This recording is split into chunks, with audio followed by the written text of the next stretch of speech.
the first chain is the tiger, leopard, panther, wild boar, bison. These animals normally don't fight with each other.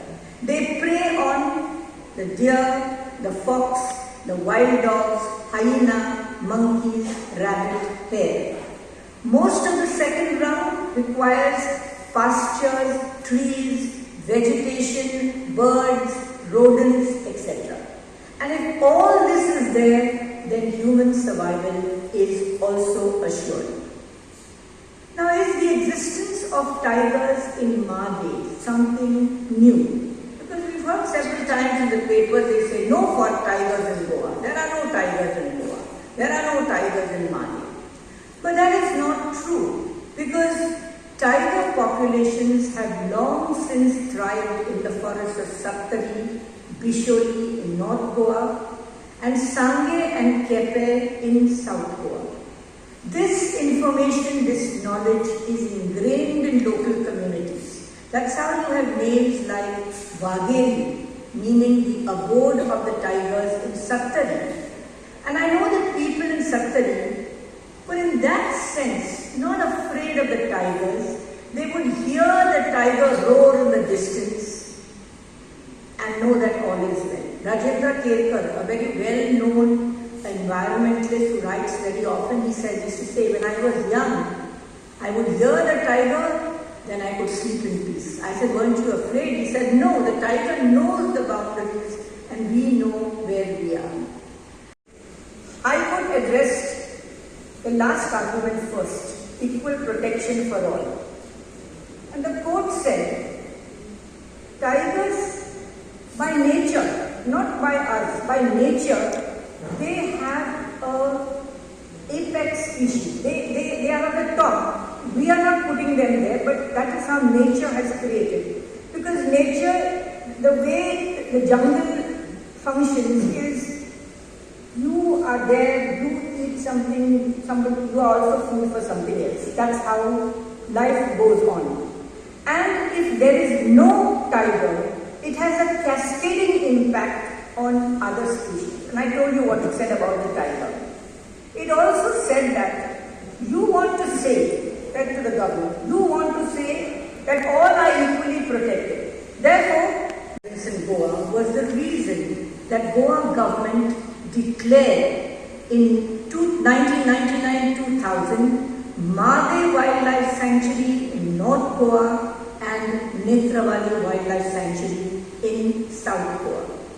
Because Made and Netravali were declared as sanctuaries, we had an alignment along the eastern border, which is Made, then Mole, Netravali and Korea. You see on the map there, you can see a green belt. It's a border of wildlife sanctuaries, continuous belt, one running into the other. The Made proposal specifically states, Saptari has the largest area under forest in North Goa. Sosogad, the tallest mountain in Goa. Second highest, Katlanchi Mauli. Third highest, Vageri, abode of the tigers.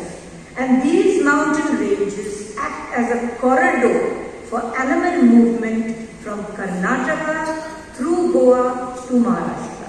So you have a belt, you have a corridor where the tigers can move. And movement of tigers and movement of any large species is important for survival. They can mate, you have genealogy which moves and so on. So that is very much required.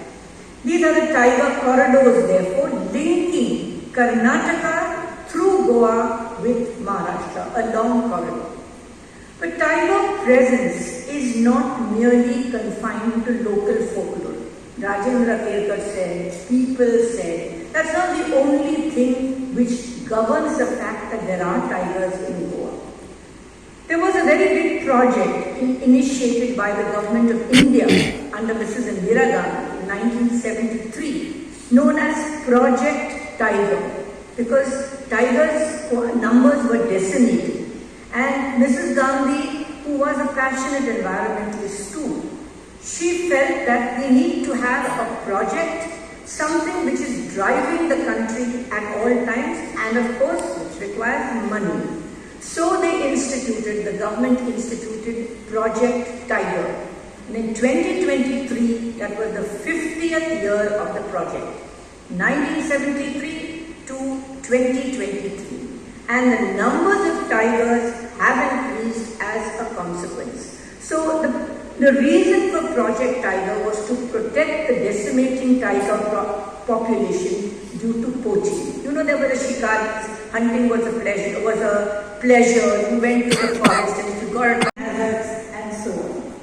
So I thought that for a new team, new function which is coming on, let me not tell them of the problems that exist. Many of them you already know. So I thought to talk to you about something that I see as very hopeful for Goa and hopefully in this year itself. And that is a tiger reserve for Goa. And that is what I want to talk to you about. And what better way to introduce you to how and why Goa is fortunate to have a tiger reserve, hopefully.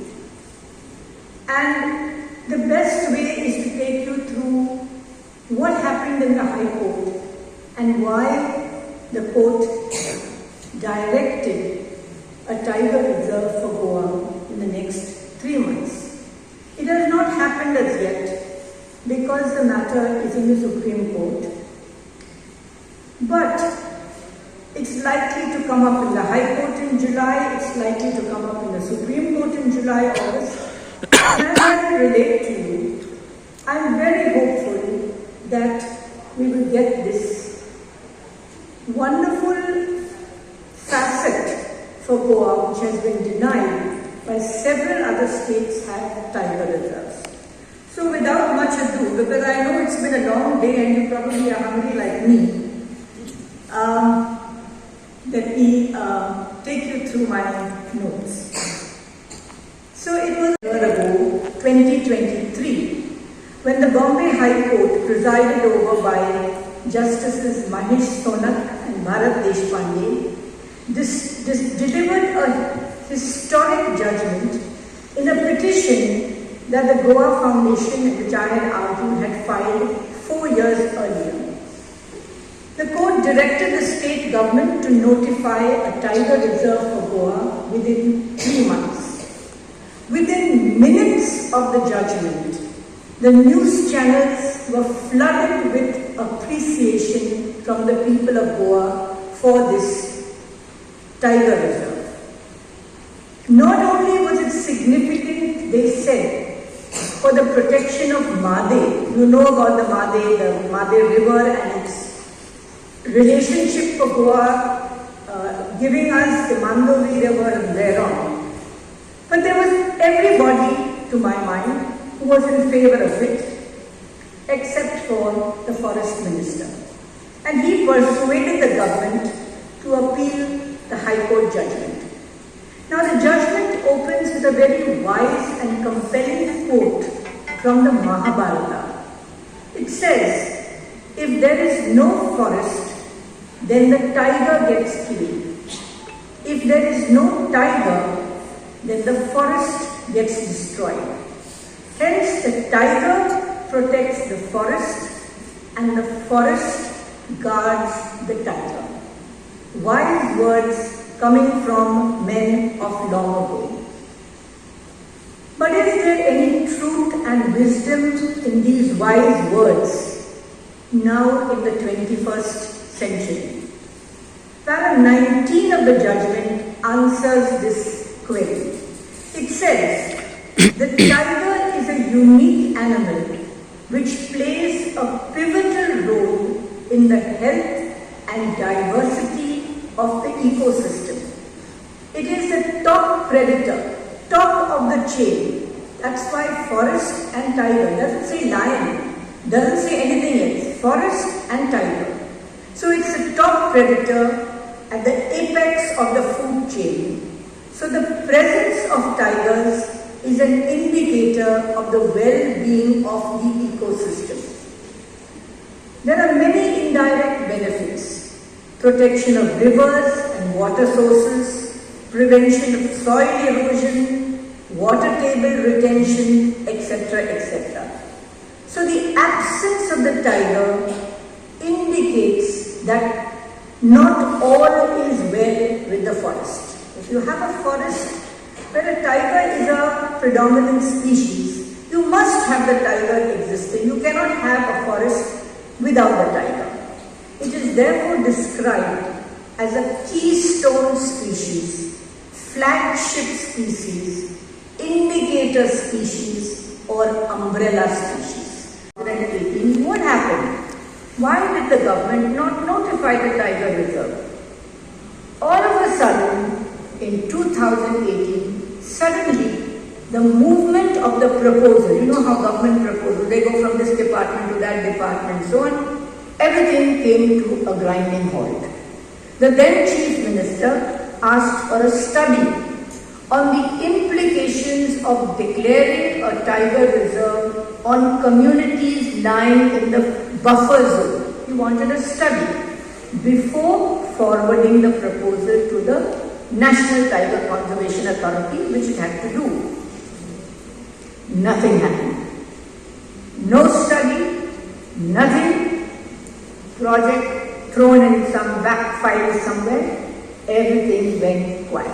Nothing. Absolutely nothing. 2 years of hard work, collecting dust somewhere.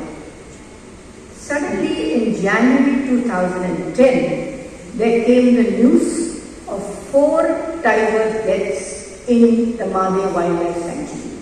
The tigers were a mother and 3 cubs, and they were poisoned in a deliberate attack because of the death of some villagers' cattle. So it's not that the tigers came down to eat the human beings or whatever. They may have killed some cattle, but they were poisoned. That broke headlines in Goa and all over, and promptly the NTCA sent a team rushing to Goa within days of that incident to investigate. And when the NTCA came and did a study in January 2020, it filed a report noting the absence of adequate protective mechanisms, no management plans, no wireless communication, no anti-poaching camps, and a very cumbersome compensation if there were death of cattle of villagers. The compensation has to be given within 3 months. If you give somebody the cattle is lost and you give them the money which is to be paid within 3 months, they can buy new cattle. You give them, the cattle are dead and you tell them go file in this district. That fellow says go file in the high court, not high court, sorry, go file in Panji, from Panji there's to go to the RFO, from there. Nothing happens. Villagers get frustrated. They get angry. That is their means of survival. Supposing a tiger reserve. The city had 5 objections, and I will tell you what they are. One was, it said, Section 38(5) is not mandatory, it is a suggestion. I showed you what it was. State took the view that it is a suggestion. We may do it, we may not do it, it is not mandatory. It means that the government can say, if I do, I do, if I don't, I don't. Secondly, they were quibbling over words. Who gave the member secretary the power to sign that letter? Was there a resolution? Was he authorized? And so on. Thirdly, they said that we have to settle the rights of the forest dwellers before we notify a tiger reserve. Now listen to this. Mollett and Kotiga wildlife sanctuaries are declared in 1967. 50 years have passed. Still their forest dwellers' rights are not settled. 50 years. Made and Netravali were declared in 1999. 30 years have passed. Forest rights not declared. How many years we are going to wait more for you to finish those forests, the settlement of forest rights? It was what you call locally you say bakwas, excuse. So they said we have to do that first, then we will do it. Fourth thing they said, there is no time frame in that letter. That NTCA's letter says, state please declare a wildlife sanctuary, there is no time frame. And worse still, there is no penalty. If we don't declare, what happens? Nothing happens. This is the government of Goa talking. There is no punishment. It's like small kids saying, Kai namaka, if I talk in the class, teacher says put the finger on the lip, that's all. So it is like this. And lastly, very strangely they said, Goa government doesn't want to give special protection to any animal. All are equal for us. Whether it is rat or whether it is tiger, all are equal. Equitable protection for all and no special status for tiger. Cumbersome procedure for Goa's wildlife sanctuaries. And the report concluded with a stark warning which said, if the legal status of Goa's wildlife sanctuaries is not upgraded to that of a tiger reserve and a strong protection regime put in place, the state may become a death trap for tigers. Very, very strong words indeed. Goa, a death trap for tigers, which means that if tigers come to Goa, this is what will happen to them. This report galvanized the Goa Foundation to file a public interest litigation where we asked, there is a tiger reserve plan prepared, it has been shelved, it needs to be brought back. Now what are the advantages of a tiger reserve? The advantage is that there is, as I told you, protection for the environment, animals and people. Secondly, the area that was marked was already a wildlife sanctuary. So you can upgrade it. Nothing more we are doing. We are not taking any more land from anywhere else. Thirdly, there are vast funds which are given for protection of tiger reserve. The Project Tiger has huge amounts of money, and if you notify it as a tiger reserve, the state can draw on these funds. They have to give a plan, and NTCA releases the funds. In India, there are 53 tiger reserves in the country in 18 states, and Project Tiger gives money 100% to cover anti-poaching squads, compensation for the death of domestic animals, purchase of vehicles, wildlife communication, watchtowers, resettlement packages for villagers who have to be taken from the core zone outside. 15 lakh per person for resettlement or give them another house elsewhere. Training programs, census, etc.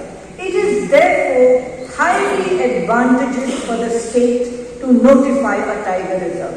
After all, it is already a sanctuary. It's one more, it's a title, but it enables you to draw vast amounts of funds. Note what it said, but basically it says that you are directed to set up a tiger reserve for Goa. What was the Goa government's reaction? It reacted immediately, as per law. Immediately it commenced the process of identifying the area to be notified as a tiger reserve. It brought experts from other states and went to all the sanctuaries looking at what has to be done, what has to be marked as a tiger reserve. And in December 2018, it had a tiger reserve plan and map submitted to the government. 2 years after it was told set up a tiger reserve, the forest officers had done it. Now the accompanying note said that the tiger reserve would be 745.18 square kilometers of the wildlife sanctuary. Very, very important to know. No new area. What was already sanctuary, from that area, 745.18 square kilometers would be the tiger reserve. Out of that, 538 was to be the core zone. The core zone is for the tigers. Human beings would have to be moved out of the core zone. And 166 would be the buffer zone. In the buffer zone, human beings are encouraged to remain. And I'll tell you why. So core zone, move them out. Buffer zone, let them be. Now, that note of 745.18 square kilometers clarified that the main villages and the human habitations were excluded. So none of the human houses, our homes, our villagers' settlements, they were all excluded from the core zone completely, and they may have been in the buffer zone, but the forest officers tried to keep as much as possible of human life out of the tiger reserve. This is very important to know, because politicians keep saying, oh, loka kaatcha pattale, tenga bhai galcha pattale, kui hoitale. Lots of stories they tell. But in effect, if you look at the report, and this is what the court looked at, because the court was also concerned, can you displace people? Can you put them here and there? But the forest officers themselves had excluded human habitations from the tiger reserve for this Project Tiger. And there is also an independent agency called the National Tiger Conservation Authority set up to promote Project Tiger. Now, I told you there were scientific studies which established tiger presence in Goa. In 1997, by the World Wildlife Fund International, it classified the Sayadri region as a level 1 tiger conservation unit. Level 1. It says it's the second best habitat in India after Sundarbans. Sundarbans is a huge tiger population, very, very endemic. But the Sayadris, where we are, is the second best in India and 8th globally. So not a small sort of accolade, 8th globally. In 2008, there was a study by the Wildlife Institute of India, and it said the forests of Goa and Maharashtra are prime tiger habitats. And in 2014, there was a report called The Status of Tigers in India by the National Tiger Conservation Authority, and it revealed the presence of 5 tigers in Goa. So these are the scientific studies. This is what the local people say. This is what the Mahabharata says. This is what folklore says. How did the politicians react to this? In 2011, there were studies saying that there are tigers in Goa. So in 2011, the then Environment Minister, Sri Jairam Ramesh, wrote to the Chief Minister of Goa, Sri Digambar Kamath, urging him, that letter you can't read, but at the beginning and the end you can see, it says, Mr. Digambar Kamath, please convert your sanctuaries into tiger reserve status. And following that, on the 31st of March 2016, the National Tiger Conservation Authority wrote to the Goa government to notify a tiger reserve for Goa. It issued this direction for the entire Eastern Wildlife Sanctuary area, the Made-Kotigaon Complex. It called it the Made-Kotigaon Wildlife Complex. It issued this direction under Section 38V of the Wildlife Protection Act, which requires the state to act accordingly. There is no protection in Goa, no proper protection, no anti-poaching squad. So it's like saying everybody is equal, we will give them no umbrellas in the rain. Why we should give only the poorer people? We will give nobody. All go without umbrellas. Something like this, they were saying. There is no protection. Thirdly, the court dealt extensively with the fact that the wildlife sanctuaries of Goa are a vital corridor between Karnataka and Maharashtra, which means that if Goa doesn't play its part, so to speak, then tigers in Karnataka are forced to remain there, tigers in Maharashtra are forced to remain there. The link is not there. And finally, the court looked at this relocation. And the court said there seems to be some misinterpretation that the moment the area is notified as a tiger reserve, there will be large-scale displacement of populations and the rights of forest dwellers will be drastically affected. This needs to be corrected. Why so? Because Project Tiger says that in the core areas, move people out. That is for the tigers.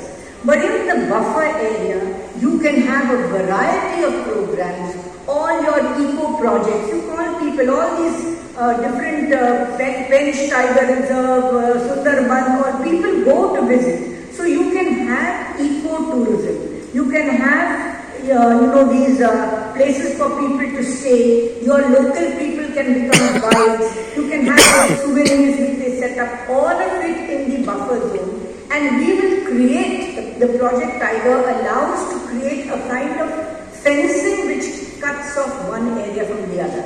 So people in the buffer zone would remain. They could get jobs in Project Tiger projects, which whatever is there. And from whatever occupations they are doing, they could enhance it with other occupations. Therefore, the court refused to accept the Goa government's submission that the National Tiger Conservation Authority's letter was a suggestion and not a direction, considering the past reports, considering the studies done, considering the death of the 4 tigers, and considering the NTCA's report. And it said that if we delay, we might be responsible for death of tigers as well. Therefore, the expression shall in the letter of section 38.5 has to be read as mandatory. Now, what were the document? Notify the tiger reserve within 3 months and make a comprehensive plan. That is your plan for money to the NTCA within 6 months. Establish additional anti-poaching camps within 6 months. Prevent further encroachments, people going into the wildlife areas. And expedite the determination of rights and claims of forest dwellers within 1 year. In June 2024, I filed an application in the High Court asking for what has been done. Because matter went to Supreme Court, but Supreme Court did not stay the High Court order. That means it did not say hold on. It only said we will issue notice to the central government. That's all it did. That was somewhere in November last year. And the matter is, it takes 2 to 3 months for things to happen. So they did not stay the High Court, which means that these directions should be complied with. Of course, there is a main challenge to setting up of the tiger reserve, so that we cannot do. But right now, in June, the state informed the High Court it has set up 8 additional anti-poaching squads, and it says it's carrying out the settlement of rights of forest dwellers and hopes to complete it within this year. 50 years, 30 years, but they are ready to finish it now within 1 year because of the whip of the High Court. So forest dwellers who have to be moved out have made their claims. They have to check the RO, that is the officer, whatever, revenue officer. He has to check whether they are legitimate, not encroachers. Encroachers cannot get, but those who have got homes, their whatever ration cards, they are people who live there, they will get the compensation. So government says, of those 4 directions, it has set up the anti-poaching squads and it is completing the settlement of rights of forest dwellers, which makes me hopeful, therefore, that we can soon have a tiger reserve for